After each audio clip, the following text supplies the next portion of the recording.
नमस्कार दोस्तों, आज का जो हमारा क्लास है वो बेसिकली जो हमारा कल वाला क्लास हुआ था role of socialization primary and secondary agency का, उसके जो क्वेश्चन आंसर्स हैं उसको आज हम डिस्कस करेंगे। कुल मिला के 10 क्वेश्चन आंसर हैं। आप लोग लगाइएगा और बताइएगा कि आपने क्या क्या आंसर अज्यूम किया था। चलिए अपना पहला क्वेश्चन शुरू करते हैं। देखिए जो हमारा फर्स्ट क्वेश्चन है वो है, और हाँ PDF जो हमारी है वो इंग्लिश में है बट आपको हिंदी में ट्रांसलेट करके बता दिया जाएगा। Which of the following is primary agent of socialization for children. यहाँ पे ये पूछ रहा है कि बच्चे के समाजीकरण के लिए जो उसकी प्राइमरी एजेंट होती हैं, यानी कि जिसको हम बोलें प्राथमिक जो संस्था होती है वो कौन सी होती है, बुक या मैगजीन, इमीडिएट फैमिली यानी कि जिस फैमिली के साथ में वो रहता है, या फिर पेरेंट्स वर्क प्लेस, या फिर स्टाफ एट हॉस्पिटल। तो देखिए बुक्स और मैगजीन हो गया, या फिर पेरेंट्स वर्क प्लेस हो गई, या फिर स्टाफ एट हॉस्पिटल, ये सारी चीज़ें क्या हैं जो हमारे सेकेंडरी सोशलाइजेशन का पार्ट है, क्योंकि बच्चा यहाँ पे डायरेक्ट इंक्लूड नहीं है। जबकि जो इमीडिएट फैमिली है वो क्या है, बच्चे का प्राइमरी एजेंट है, बच्चा वहाँ पे डायरेक्ट क्लोज है। इसलिए इस क्वेश्चन का जो राइट आंसर होगा बच्चों वो क्या होगा, इमीडिएट फैमिली सेकेंड वाला। देखिए प्राइमरी सोशलाइजेशन वो होता है जिसमें बच्चा क्या होता है, डायरेक्ट क्लोज हो उन रिलेशंस के, जैसे आपकी फैमिली हुई, पेरेंट्स हुए, और नेबरहुड भी इसमें आ जाता है। लेकिन कहीं कहीं हमारा क्वेश्चन की लैंग्वेज पे डिपेंड करता है। जबकि जो सेकेंडरी होता है वहाँ पे हमारी इतनी क्लोज वाली जो मतलब रिलेशनशिप होती है वो नहीं होती है, क्योंकि जो सेकेंडरी रिलेशनशिप होती है वहाँ तक पहुँचने के लिए बच्चा क्या होता है, प्राइमरी रिलेशनशिप पे डिपेंड होता है। अपना सेकेंड क्वेश्चन शुरू करते हैं। देखिए सेकेंड क्वेश्चन है हमारा कि effective education is possible by the responsibilities of, यानी कि जो प्रभावशाली शिक्षा है उसकी जिम्मेदारी किन पर बनती है कि एक बच्चे को इफ़ेक्टिव एजुकेशन दी जाए। इसकी रिस्पॉन्सिबिलिटी किसकी है, स्कूल की है, फैमिली की है, या फिर सोसाइटी की है। और हमें इनमें से टिक करना है जो 1 2 3 दे रखा है। देखिए हमें पता है कि स्कूल की रिस्पॉन्सिबिलिटी होती है कि बच्चे को वो अच्छी एजुकेशन दे, जिससे कि बच्चा भविष्य में अच्छा एक नागरिक बन सके और अपने आजीविका के लिए भी अच्छा सोर्स मतलब क्रिएट कर सके। फैमिली का भी मतलब रोल होता है इसमें, क्योंकि बच्चा अपने घर के ही इन्वायरमेंट से निकल के बाहर जाता है। बेसिक जो वैल्यूज़ होती हैं बच्चा अपने घर से ही सीख जाता है। सोसाइटी भी इसमें रोल प्ले करती है। हमको पता है अगर वो अच्छी सोसाइटी का पार्ट नहीं है बच्चा, तो क्या होगा, जो उसकी मतलब लैंग्वेज होगी या बॉडी लैंग्वेज होगी वो उस वे में होगी। वहीं बच्चा एक अच्छे सभ्य समाज से आता है तो उसकी पहचान अलग से हो जाती है। इसलिए ये तीनों ही चीज़ें क्या करती हैं, बच्चे की जो इफ़ेक्टिव एजुकेशन है उसकी रिस्पॉन्सिबिलिटी स्कूल पे भी होती है, फैमिली पे भी होती है और सोसाइटी पे भी होती है। इसलिए यहाँ पे जो राइट आंसर होगा वो होगा थर्ड वाला। इसमें फर्स्ट, सेकंड और थर्ड तीनों ही हमारे सही हो जाएंगे। फिर हमारा नेक्स्ट क्वेश्चन आता है बच्चों,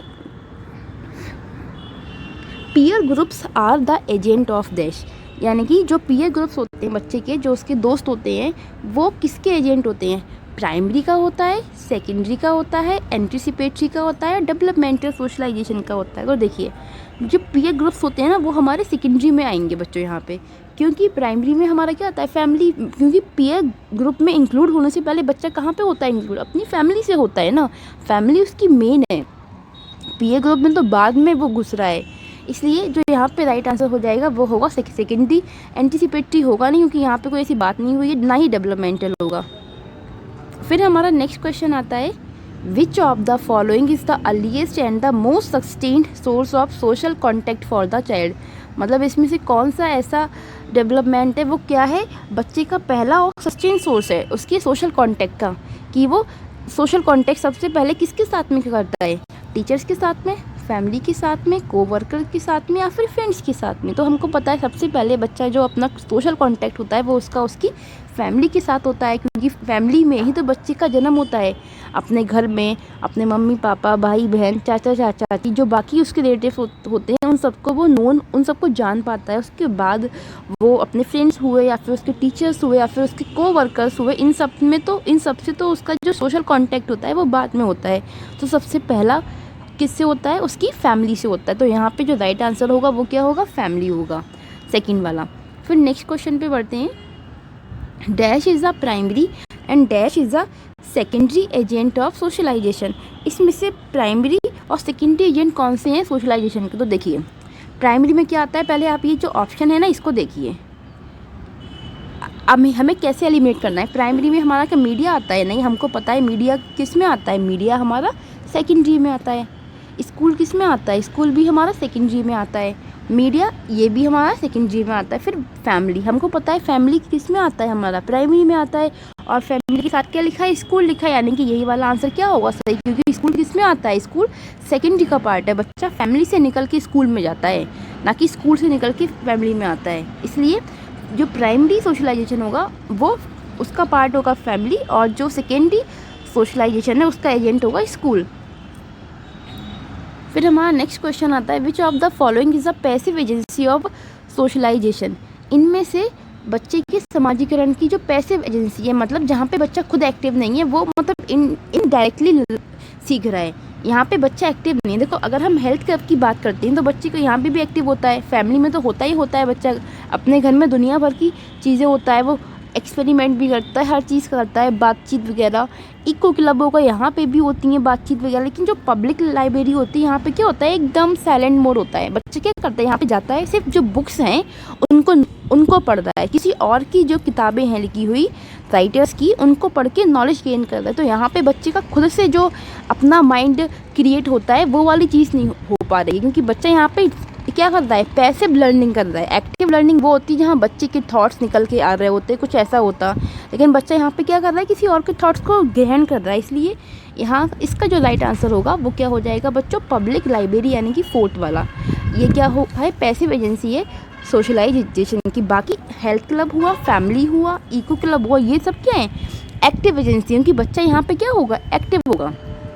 नेक्स्ट क्वेश्चन की बात करते हैं, What create a base for all future socialization of a child? इनमें से कौन सी चीज़ है जो बच्चे के समाजीकरण की एक आधार यानी कि नींव तैयार करती है?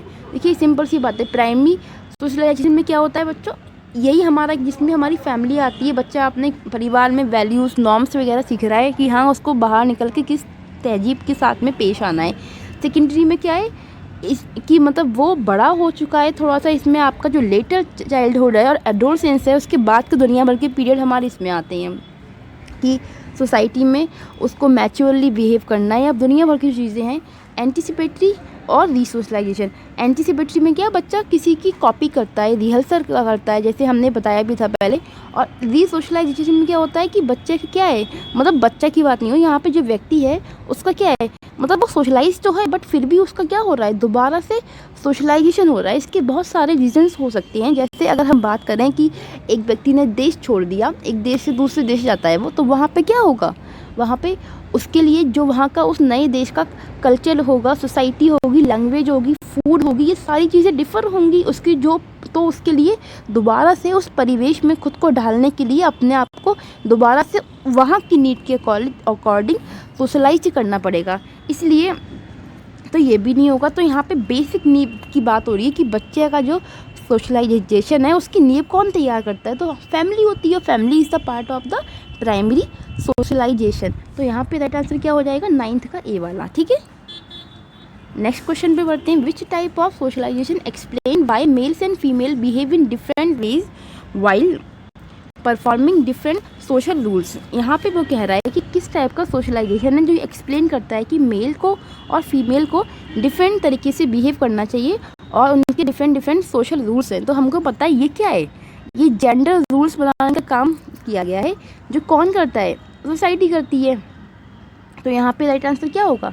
ग्रुप सोशलाइजेशन होगा, या फिर जेंडर सोशलाइजेशन होगा, या फिर रीसोशलाइजेशन होगा, या फिर एंटिसिपेटरी। तो हमको पता है जेंडर की बात हो रही है यहाँ पे। मेल फीमेल के जो रोल क्रिएट किए गए हैं वो कौन कर रहा है? जेंडर करते हैं। जेंडर यानी कि जो समाज के लोग हैं उन्होंने चीज़ें बना रखी हैं, नियम बना रखी हैं, मतलब मेल को लेके फीमेल को लेके वगैरह वगैरह कि आदमी को ये काम करना है, महिला को ये काम करना है, या फिर ये नहीं करना है, वो नहीं करना है।